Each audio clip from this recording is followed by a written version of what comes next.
Hello दोस्तों, नमस्कार, आदाब, सत श्री अकाल, अस्सलाम वालेकुम, मैं सद्दाम। दोस्तों, आज का हमारा टॉपिक है बौद्ध धर्म। आज का जो हमारा टॉपिक है बौद्ध धर्म है। और अगर हम देखें जो ये बौद्ध धर्म का जो टॉपिक है बहुत ही मोस्ट इंपॉर्टेंट है। और इस क्लास में हम आपको महात्मा बुद्ध के जीवन के बारे में और संन्यास के बारे में समझाएंगे। फिर अगली जो हमारी क्लास होगी उसमें हम महात्मा बुद्ध की शिक्षाओं के बारे में समझाएंगे। यह हमारी प्रथम क्लास है बौद्ध धर्म की। तो समझना दोस्तों, महात्मा बुद्ध समझना, महात्मा बुद्ध। हम महात्मा बुद्ध के बारे में समझेंगे। सबसे पहली बात तो दोस्तों ये है, जितने भी धार्मिक गुरु हुए हैं सभी का शुरुआत का जो जीवन था ऐसा ही जीवन था जैसे हमारा है, साधारण जीवन था। लेकिन फिर बाद में कोई घटना ऐसी घटती है जीवन में, उसके बाद दुनियादारी को छोड़कर वे ईश्वर की या अल्लाह की भक्ति में लग जाता है और फिर इतने अच्छे कर्म करता है, इतना लीन हो जाता है भगवान की उपासना में, और उसकी तुलना एक भगवान से या एक धार्मिक गुरु उसे कहा जाता है। ऐसा ही होता है महात्मा बुद्ध के। तो सबसे पहले आप समझना दोस्तों, महात्मा बुद्ध के सबसे पहले आप जीवन के बारे में समझना। किसके बारे में? जीवन के बारे में। जन्म होता है, जो जन्म होता है महात्मा बुद्ध का जन्म होता है 563 ईसा पूर्व में होता है। कब होता है? 563 ईसा पूर्व में होता है। अर्थात कहने का मतलब ये है, जो वर्तमान में जो 2020 ईस्वी चल रही है, वर्तमान से 563 जो ईस्वी चल रही है, ईस्वी से 563 ईसा पूर्व होता है। कहने का मतलब ये है 2583 वर्ष पहले होता है। आज से 2500 साल पहले होता है। ठीक है ना? उस समय होता है जन्म। समझना, जन्म होता है। ठीक है ना? तो जन्म जो होता है लुम्बिनी में जन्म होता है। कहां पर होता है? लुम्बिनी में जन्म होता है। लुम्बिनी, जो ये लुम्बिनी है ये दोस्तों नेपाल में स्थित है। कहां पर स्थित है? नेपाल में स्थित है। और समझना, आप जन्म के बारे में आप समझना,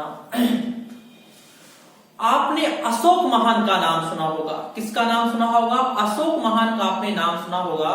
तो अशोक महान बौद्ध धर्म को मानते थे, बौद्ध धर्म में आस्था रखते थे। अशोक महान जो मौर्य शासक थे, ठीक है ना? तो अशोक महान अपने राज्याभिषेक के 20वें वर्ष, अपने राज्याभिषेक के कितने वर्ष? 20वें वर्ष कहां पर जाते हैं दोस्तों? लुम्बिनी में जाते हैं। कहां पर जाते हैं? लुम्बिनी नेपाल में जाते हैं अपने राज्याभिषेक के 20वें वर्ष। और दोस्तों, इस जो ये लुम्बिनी है यहां पर अशोक का ही शासन था। किसका शासन था? अशोक का शासन था। ठीक है ना? अशोक ने यहां पर क्या किया भाई? एक बात है, जो जिस संप्रदाय को मानने वाला है और जो उसके धार्मिक गुरु से जुड़ा हुआ स्थल है वहां पर कुछ ना कुछ वो करता है। ठीक है ना? तो यहां पर क्या किया अशोक ने?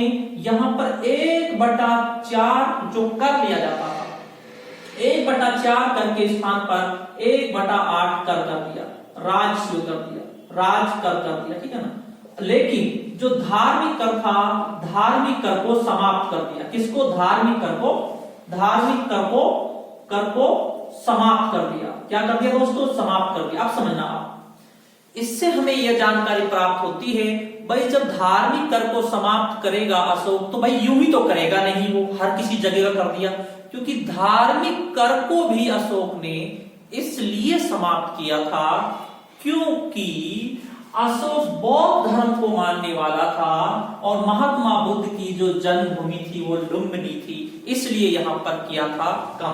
और इसकी जानकारी हमें अशोक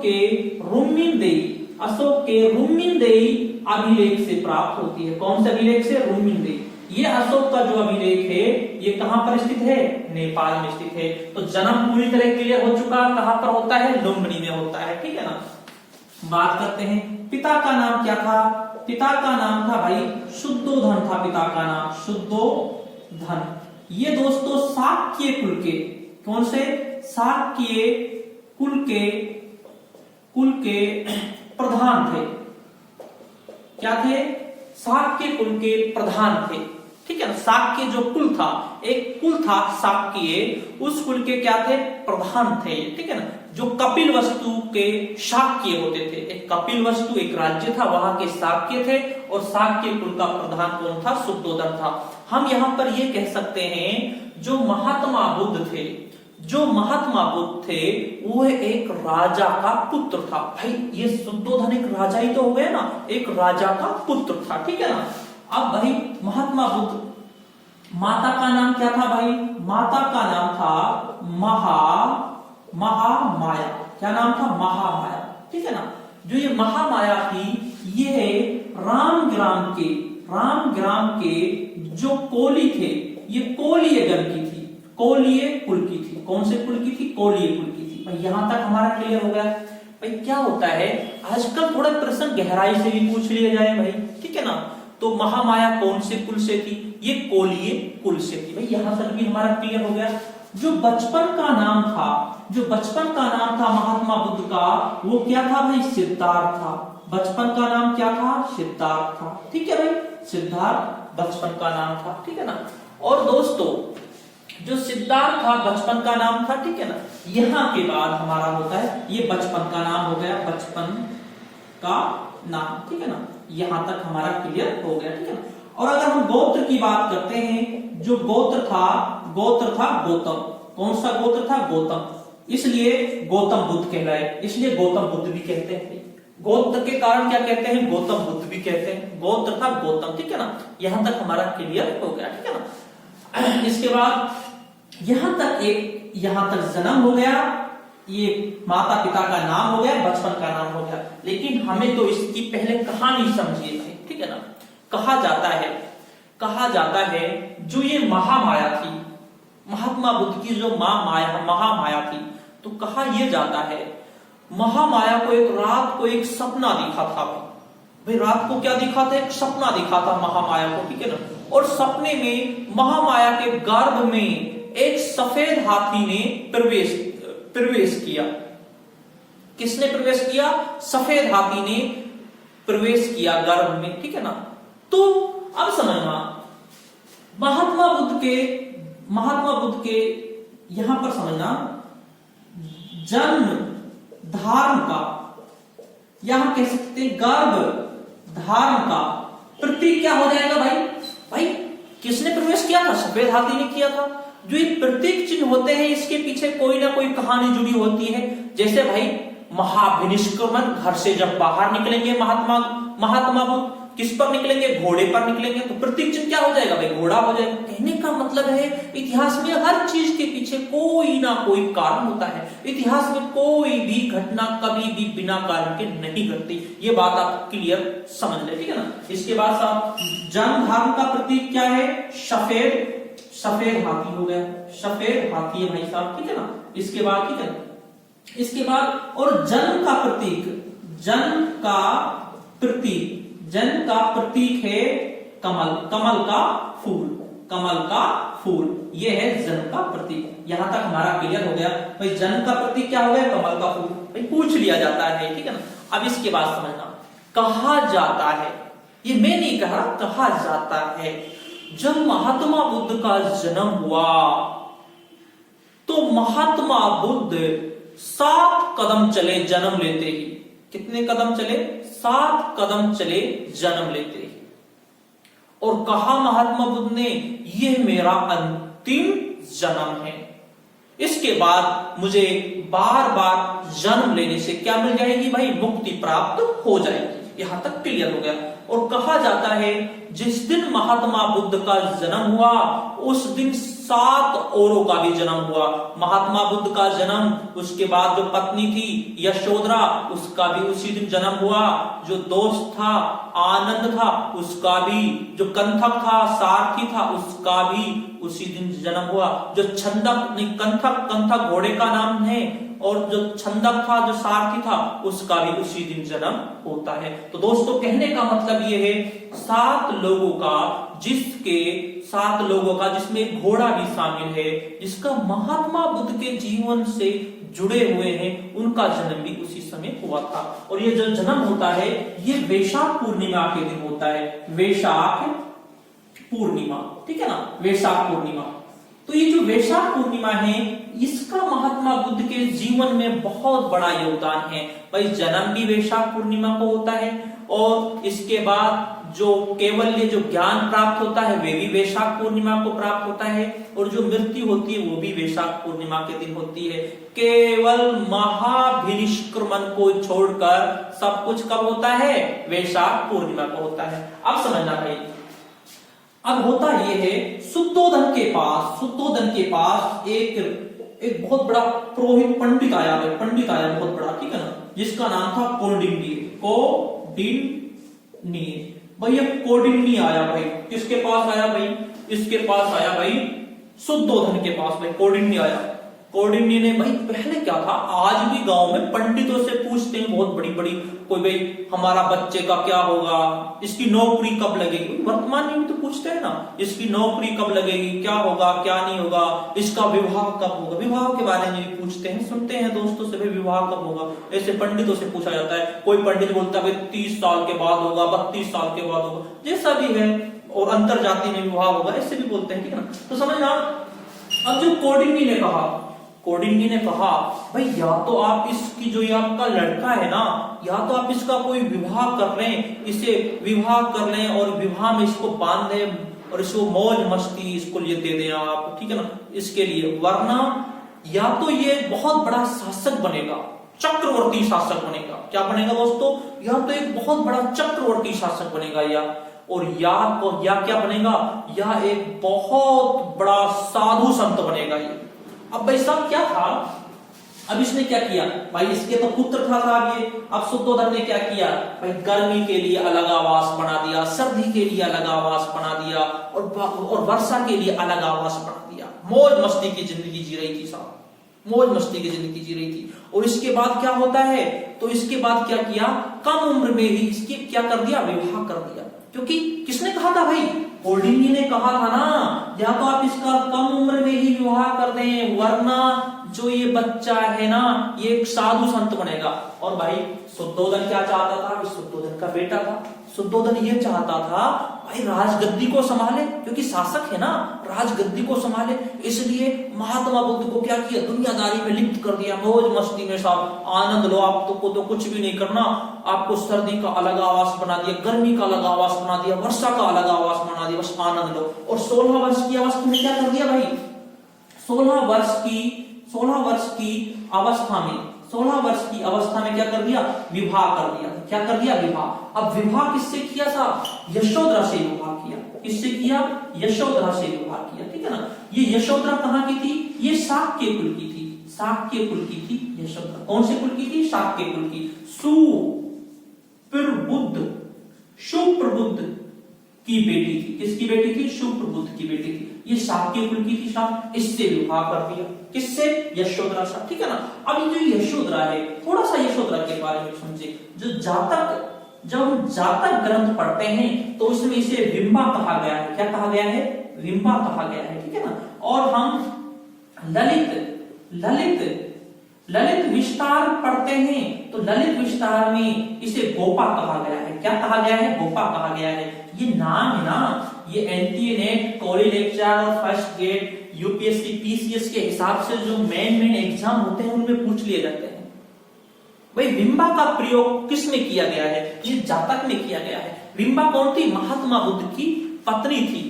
जो ये यशोधरा है, इसका जातक ग्रंथों में नाम मिलता है विंबा मिलता है, और ललित विस्तार में नाम मिलता है गोपा नाम मिलता है। तो यहां तक क्लियर हो गया भाई। अब शादी भी कर दी साहब, भाई शादी कर दी, भाई शादी कर दी तो बच्चे भी होंगे, किसी के जल्दी हो जाते हैं, किसी के लेट होते हैं। भाई अब क्या करते हैं, जिंदगी चल रही है बस महात्मा बुद्ध की, भाई कोई इंटरेस्ट भी नहीं है, बस चल रही है साहब, जिंदगी चल रही है भाई, ठीक है ना। इसके बाद क्या होता है, इसके बाद शादी के 12 वर्ष बाद, भैया कुछ ना कुछ होना तो है ही भाई, ठीक है ना।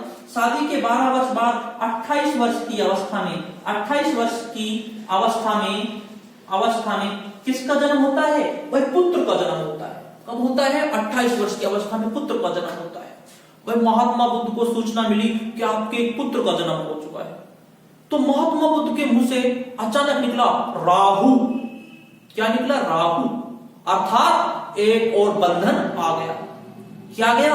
राहु का अर्थ क्या होता है? अर्थात एक और बंधन आ गया। तो राहु जब नाम निकलता है महात्मा बुद्ध के मुंह से, राहु, तो नाम पड़ जाता है, पुत्र का नाम पड़ता है राहुल। क्या नाम पड़ता है? राहुल नाम पड़ गया। क्या नाम पड़ गया? राहुल नाम पड़ गया साहब, ठीक है ना। ये राहुल नाम अब इसका यहां पर हो चुका, ठीक है ना। इसके बाद दोस्तों अब साहब 28 साल की उम्र हो चुकी। इसके बाद क्या होता है? इसके बाद समझना आप, इसके बाद महात्मा बुद्ध की जिंदगी जैसे तैसे चल रही है भाई, ठीक है ना।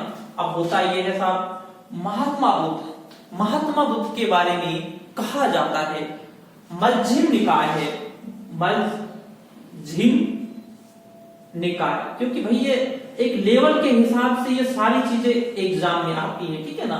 एक मध्यम निकाय है, ठीक है ना, मध्यम निकाय। मध्यम निकाय में कहा गया है महात्मा बुद्ध ने 4 व्यक्तियों को देखा। कितनों को देखा? 4 व्यक्तियों को। नंबर 1 वृद्ध व्यक्ति को देखा, वृद्ध व्यक्ति को देखा। नंबर दूसरा देखता है दोस्तों रोगी व्यक्ति, रोगी व्यक्ति को देखा। नंबर तीसरा किसको देखा? मृत व्यक्ति को देखा, मृत व्यक्ति को देखा। नंबर चौथा किसको देखा दोस्तों? सन्यासी को देखा। किसके अनुसार? मध्यम निकाय के अनुसार। कितने व्यक्तियों को देखा? 4 व्यक्तियों को देखा। पहला वृद्ध व्यक्ति था, थोड़ा टहलता चल रहा था भाई, ज्यादा बुजुर्ग था भाई। इसने देखा यार ये बुढ़ापा की ये भी क्या चीज है, देखो कितने परेशान होते हैं। वो भी खुश नहीं था बुढ़ापे में, चल रहा था बेचारा, एक डंडी के सहारे से चल रहा था, लाठी के सहारे से चल रहा था। सोचा यार ये भी सुखी नहीं है।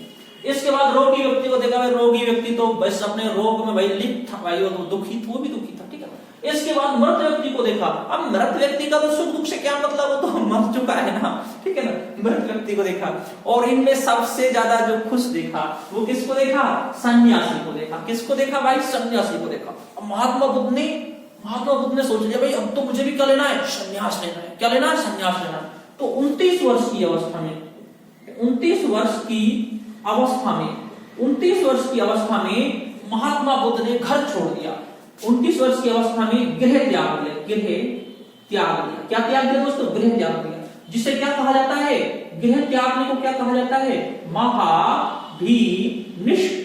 क्या कहा जाता है? महाभिनिष्क्रमण कहा जाता है। प्रतीक चिन्ह क्या है? आश्व, घोड़ा। प्रतीक चिन्ह क्या है? घोड़ा। अर्थात क्या त्याग दिया? घर त्याग दिया। प्रतीक चिन्ह क्या है? घोड़ा। अब घोड़े का नाम क्या था भाई? पूछता है भाई, घर त्यागा था, कैसे था? घोड़े का नाम क्या था? घोड़े का नाम था भाई कंथक। क्या नाम था? कंथक। और जो सारथी का नाम था दोस्तों, सारथी का नाम क्या था? सारथी का नाम था छंदक। क्या नाम था? छंदक। अब इसने साहब घर त्याग दिया। क्या त्याग दिया? घर त्याग दिया। अब घर त्याग कर ये चल दिया किसकी? ज्ञान की प्राप्ति के लिए। किसके लिए चल दिया? ज्ञान की प्राप्ति के लिए। और दोस्तों आज के बाबाओं से इनकी बिल्कुल तुलना ना करें आप। ये एक सच्चे थे, सच्चे भक्त थे, सच्ची उपासना करने वाले थे, जिन्हें वाकई केवल्य प्राप्त होता था, जिन्हें वाकई सच में ज्ञान की प्राप्ति होती थी। अब चल दिए साहब कितने वर्ष की अवस्था में? 29 वर्ष की अवस्था में। 29 वर्ष की अवस्था में घर त्यागा था। कितने? 29 वर्ष की अवस्था में घर त्यागते हैं, जिसे क्या कहा जाता है? महाभिनिष्क्रमण कहा जाता है, ठीक है ना। एक बात और भी है, एक इसके बाद जब घर त्याग देता है, ठीक है ना, एक है आलार कलाम। आलार कलाम के आश्रम में जाता है। कहा जाता है? आश्रम में जाता है, ठीक है ना। आलार कलाम के आश्रम में जाता है, ठीक है ना।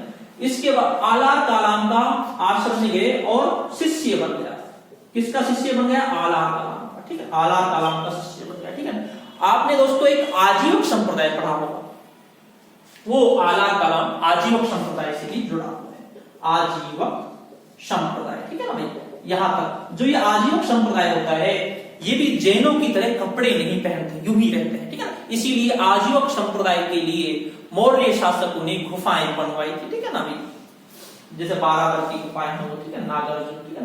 आप समझना दोस्तों, ये आजीवक संप्रदाय आलार कलाम का शिष्य बन गया महात्मा बुद्ध। लेकिन शिष्य बना है, लेकिन फिर भी ज्ञान की प्राप्ति नहीं होती है, ठीक है ना। अब सब क्या होता है? 5 ब्राह्मण होते हैं। कितने ब्राह्मण होते हैं? 5, ठीक है ना।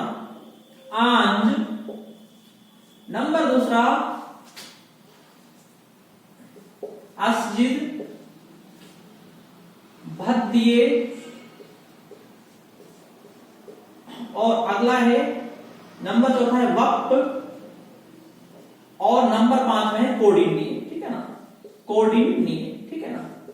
ये थे भाई 5 ब्राह्मण। इन 5 ब्राह्मणों के साथ, इन 5 ब्राह्मणों के साथ महात्मा बुद्ध भी क्या करने लग गए भाई, भगवान की उपासना करने लग गए।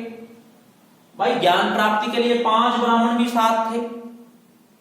आप समझना, ये 5 ब्राह्मणों से और भी प्रश्न बनेंगे, मैं आपको समझाऊंगा, ठीक है ना। पहले यहां तक ये समझे, ये 5 ब्राह्मण भी साथ थे, लेकिन किसी बात पर, लेकिन होता क्या है, किसी बात पर मतभेद हो गया। किसी बात पर क्या हो गया, मतभेद हो गया। तो ये आंज, असजिद, भद्दिये, वक्त और कोडिन्नीय, ये महात्मा बुद्ध का साथ छोड़कर चल दिए साहब। ये भी महात्मा बुद्ध के साथ से चल दिए। अब महात्मा बुद्ध साहब अकेले रहेंगे साहब, ठीक है। इसके बाद क्या होता है भाई, एक उरुवेला, एक उरुवेला जिसे वर्तमान में क्या कहा जाता है, बौद्ध गया कहा जाता है, बौद्ध गया कहा जाता है। अब महात्मा बुद्ध तो साहब उरुवेला में क्या करने, उरुवेला में पीपल के पेड़ के नीचे, किसके नीचे, पीपल के पेड़ के नीचे उपासना करने लग गए भाई। अब महात्मा बुद्ध ने क्या किया था, समझना आप, जैन धर्म वाले बहुत कठोर रूल अपनाते हैं, लेकिन महात्मा बुद्ध ने क्या किया, यहां पर सुजाता के हाथों से, सुजाता के हाथों से भोजन ग्रहण किया। क्या किया भाई, सुजाता के हाथों से भोजन ग्रहण किया। अर्थात जैन धर्म में मानते हैं ज्ञान प्राप्ति के बाद भोजन ग्रहण करने की कोई आवश्यकता नहीं है, लेकिन बौद्ध धर्म इस बात को बिल्कुल नहीं मानते। बौद्ध धर्म मध्यम मार्ग अपनाते हैं, बीच का मार्ग, ना ज्यादा कठोर और ना ज्यादा सरल, बीच का मार्ग अपनाते हैं। भाई यहां पर सुजाता के हाथों से भाई भोजन ग्रहण किया, जो एक सेनानी की पुत्री थी। इसके बाद क्या होता है, इस पीपल के पेड़ के नीचे जो नदी का नाम निरंजना नदी, क्या नाम है, नदी का नाम है निरंजना नदी पर, ठीक है ना, जिसे हम पुनपुन नदी भी कहते हैं, पुनपुन नदी भी कहते हैं। पुनपुन नदी पर 7 दिन तक, दिन और रात टॉप तरीके से उपासना, दिन तक 7 दिन तक खड़े नहीं हुए, और 8वें दिन भाई यहां पर ज्ञान की प्राप्ति होती है, ज्ञान की प्राप्ति होती है। किसकी प्राप्ति होती है, ज्ञान की प्राप्ति होती है। कौन सी नदी पर, निरंजना नदी पर। किस पेड़ के नीचे, पीपल के पेड़ के नीचे। कहां पर, उरुवेला में, जिसे बाद में उसी उरुवेला को क्या कहा गया, उसी उरुवेला को कहा गया बौद्ध गया कहा गया, जो बिहार में स्थित है। कहां पर स्थित है, बिहार में स्थित है।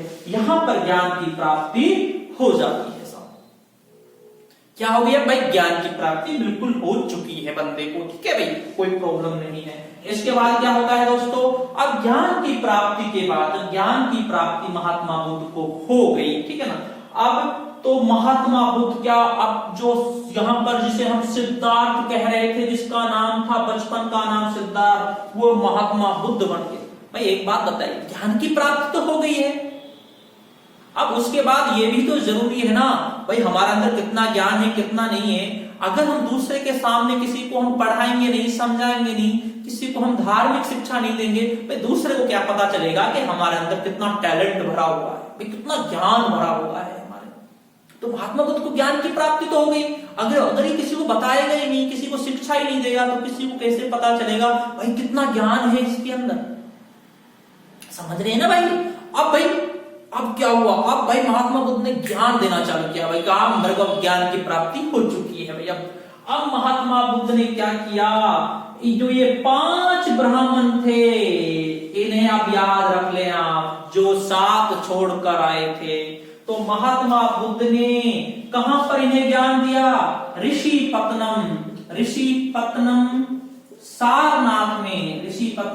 सारनाथ में ज्ञान दिया। किसको, इन 5 ब्राह्मणों को ऋषिपत्तनम सारनाथ में ज्ञान दिया, जिसे क्या कहा जाता है, धर्म चक्र प्रवर्तन कहा जाता है।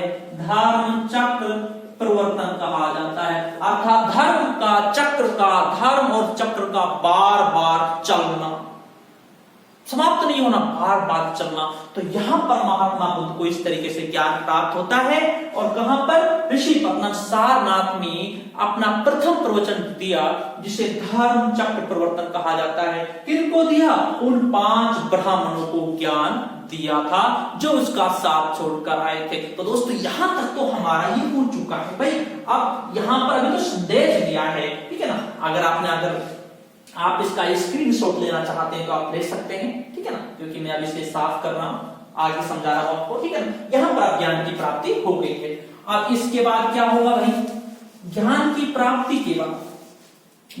प्राप्ति के बाद अब महात्मा बुद्ध कहां कहां जाएंगे, क्या क्या संदेश देंगे, किन किन से मिलेंगे, उसके बारे में अब आप समझना, ठीक है ना।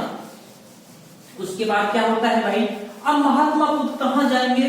महात्मा बुद्ध जी जाएंगे राजगृह। कहां जाएंगे? राजगृह। अब ज्ञान प्राप्ति के बाद महात्मा बुद्ध राजगृह गए। कहां गए भाई? राजगृह। शासक कौन है राजगृह का?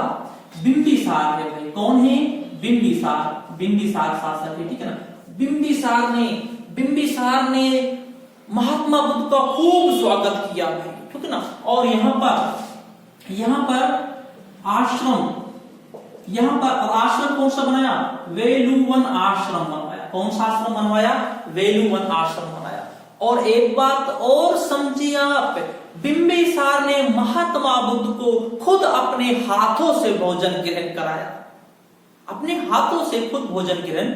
था, ठीक है भाई, समझे आप। इसके बाद दोस्तों यहाँ राजगृह में रहे। इस राजगृह के बाद जाते हैं वैशाली जाते हैं। कहां जाते हैं? वैशाली जाते हैं, ठीक है ना। वैशाली गए और यहाँ पर वैशाली में क्या होता है? एक यहाँ की आम्रपाली रहती है। आम्रपाली एक वेश्या थी। कौन थी? एक वेश्या थी, ठीक है ना, एक वेश्या थी। आम्रपाली ने यहाँ पर आश्रम बनवाया। कौन सा आश्रम बनाया? आम्रवाटिका बनवाया भाई, आम्रवाटिका बनवाया, ठीक है, आम्रवाटिका आश्रम बनाया।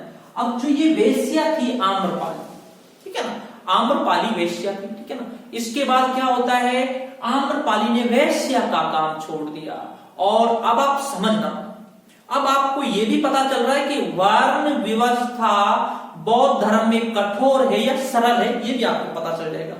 आम्रपाली ने वेश्या का काम था जो छोड़ दिया।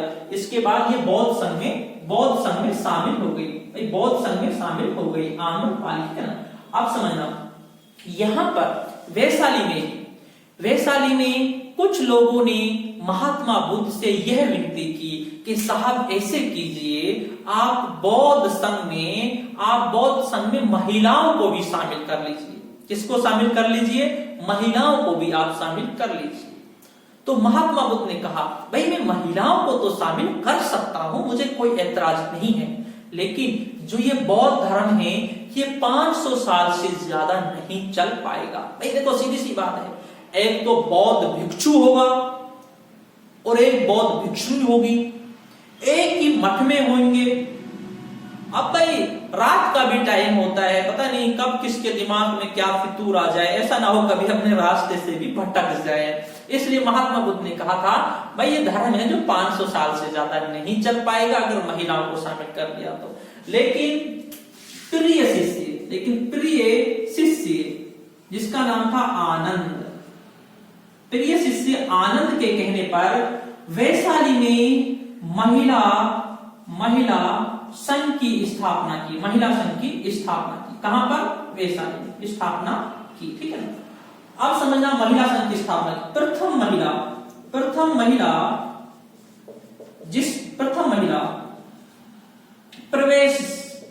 प्रवेश लेने वाली, ठीक है ना। प्रथम महिला कौन थी प्रवेश लेने वाली? गौतमी प्रजापति, जो क्या थी? इसकी महात्मा बुद्ध की मौसी थी, ठीक है ना। क्योंकि भाई देखो, महात्मा बुद्ध के जन्म के कुछ समय बाद जो महात्मा बुद्ध की खुद की मां थी जिसका नाम था महामाया, उसकी तो भाई क्या हो जाती है? मृत्यु हो जाती है भाई, ठीक है ना। उसके बाद भाई क्या होता है? मृत्यु होने के बाद जो मौसी थी, भाई आज भी गांव में क्या होता है भाई, अगर किसी की वाइफ मर गई, डेथ हो गई, तो उसकी जो छोटी बहन होती है तो उसको उसके साथ शादी कर देते हैं। भाई होता है, गांव में चल रहा है, तो इतिहास कोई रटने का नहीं है, बस इसको वर्तमान को समझ लो और आप अतीत को समझ सकते हैं काफी हद तक, ठीक है ना। तो भाई प्रथम प्रवेश पाने वाली कौन थी, क्या नाम था, गौतमी प्रजापति। और इसका महिला संघ की अध्यक्ष किसको बनाया, अध्यक्ष बनाया था आम्रपाली को बनाया था। किससे बनाया दोस्तों, आम्रपाली को अध्यक्ष बनाया था। भाई यहां तक क्लियर हो गया। कहां पर प्रवेश दिया था, वैशाली में दिया था, ठीक है ना। और अध्यक्ष किसको बनाया, आम्रपाली को बनाया, यहां क्लियर। लेकिन प्रवेश पाने वाली कौन सी थी, प्रथम गौतमी प्रजापति थी। किसके कहने पर प्रवेश दिया, आनंद के कहने पर प्रवेश दिया, ठीक है ना। यहां तक क्लियर हो गया। इसके बाद भाई यहां पर वर्षावास काट लिए। इसके बाद अब कहां जाते हैं साहब, अब जाते हैं ये वत्स जाते हैं। वत्स की राजधानी क्या थी भाई, कौशाम्बी। वत्स की राजधानी क्या थी भाई, कौशाम्बी। अब ये कौशाम्बी जाते हैं, ठीक है ना भाई, कौशाम्बी जाते हैं। शासक कौन है, उदयन है भाई, यहाँ का शासक कौन है भाई, उदयन यहाँ का शासक है, ठीक है ना। अब उदयन ने भी इसके लिए क्या बनाया, घोषिताराम। जो उदयन है, उदयन ने इसके लिए क्या बनाया भाई, घोषिताराम आश्रम की स्थापना की थी। इसके बाद साहब अब इसके बाद आते हैं श्रावस्ती, ठीक है, श्रावस्ती आते हैं भाई, ये है मैं श्रावस्ती। यहां शासक था प्रसेनजीत। कौन था भाई, प्रसेनजीत था यहाँ का शासक, ठीक है। प्रसेनजीत के पास आते हैं। जो ये प्रसेनजीत था, यहां पर आ गए अब ये श्रावस्ती, ठीक है। तो दोस्तों श्रावस्ती में सबसे ज्यादा 26 वर्षावास कहां पर व्यतीत किए थे, श्रावस्ती ने व्यतीत किए थे सबसे ज्यादा। अब आप समझना, एक यहां पर अंगुलीमल था, ठीक है ना। जो क्या करता था, अंगुलीमल उसे क्या कहा जाता था, उसे क्यों कहा जाता था भाई, एक ऐसा गुंडा था, लुटेरा था, डाकू था, एक बहुत महान डाकू था। वो क्या करता था, व्यक्तियों की उंगलियों को काटकर उनकी माला बनाकर पहन लेता था, गले में पहन लेता था भाई। अंगुलीमल कहते थे उसे, ठीक है ना। अंगुलीमल डाकू जो एक महान डाकू था, महात्मा बुद्ध के प्रभाव से उन्होंने बौद्ध धर्म स्वीकार कर लिया और वहां पर जैतवन आश्रम दिया। कौन सा आश्रम की स्थापना की, जैतवन आश्रम की स्थापना की। इसे जैत से खरीदा था, करोड़ों रुपए में जैत से खरीदा था अंगुलीमल ने, और जैतवन आश्रम दिया। किसके लिए दिया, महात्मा बुद्ध के बौद्ध धर्म के लिए बनाया था। सबसे ज्यादा वर्षावास 26 वर्ष जो व्यतीत किए महात्मा बुद्ध ने, वो कहां पर किए, यहीं पर किए दोस्तों। कहां पर किए, श्रावस्ती में किए सबसे ज्यादा 26 वर्षावास। समझना, एक वर्ष में 12 माह होते हैं। कितने माह होते हैं, 12 माह होते हैं। तो वर्षावास आप समझ जाएंगे, बिल्कुल सिंपल है भाई। 4 वर्ष की गर्मी होती है भाई, गर्मी होती है। 4 माह की सर्दी होती है भाई, ठीक है ना। और ये क्या होती है भाई, वर्षा होती है 4 माह की, ठीक है ना भाई। गर्मी में, ठीक है, गर्मी में प्रचार करते थे, सर्दी में भी प्रचार करते थे, अर्थात 8 माह प्रचार करते थे धर्म का।